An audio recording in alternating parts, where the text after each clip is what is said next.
I think for me, it's the fear of missing a good shot. Yeah, the idea of missing something is too much. I think all this, the sun coming up and this amazing light, and it started to make me think, I've got to go out and see what's going on. And the problem is, once you've seen an amazing view outside, you want to just get out and see more of it and explore. It's totally addictive, totally, yeah. And then I started to find the best spots to catch the sun coming up and find out where the weather would be nicest. You start knowing where's the best place to go and take photos then.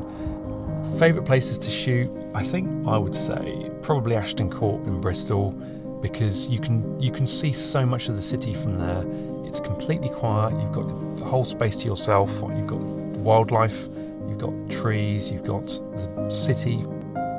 Most challenging shoot, I don't normally go for night photography, but that day we went to try and hunt down some fog at night in the woods.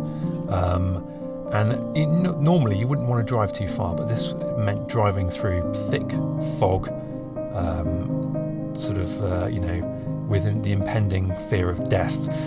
When you're relying on weather conditions for things, that really does take things up a notch.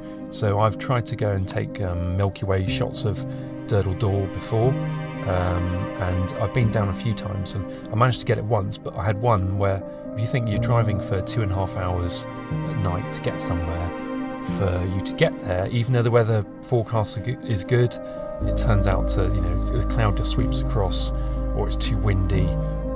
So I've had that, and that's been difficult. What is my favourite all-time idea of a shot? I really want to we were supposed to be going on holiday to the Maldives, but we're going to be doing it next year instead. And I've got a shot in mind of being sat on a beach with a drone above, with the water next to it, and that's kind of my bucket list, I think. But I'd love to do more shots in Iceland, at the west coast of the US as well. I really want to go to Yosemite, and actually, this is where it keeps getting longer and longer. I really want to see the Golden Gate Bridge in fog.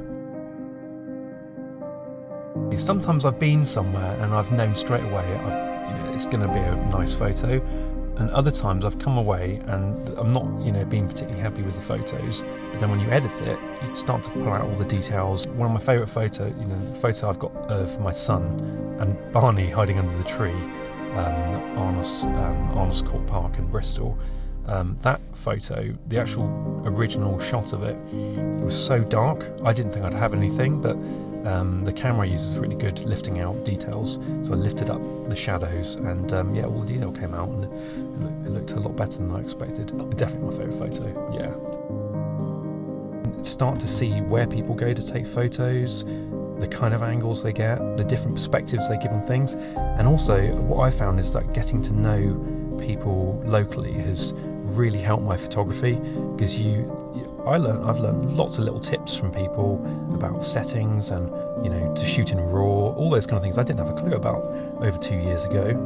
And work on the compositions first. You can do that with the phone, really. You don't need to have fancy expensive gear to do that. And then once you find you're kind of limited by what you're using, then upgrade to something better.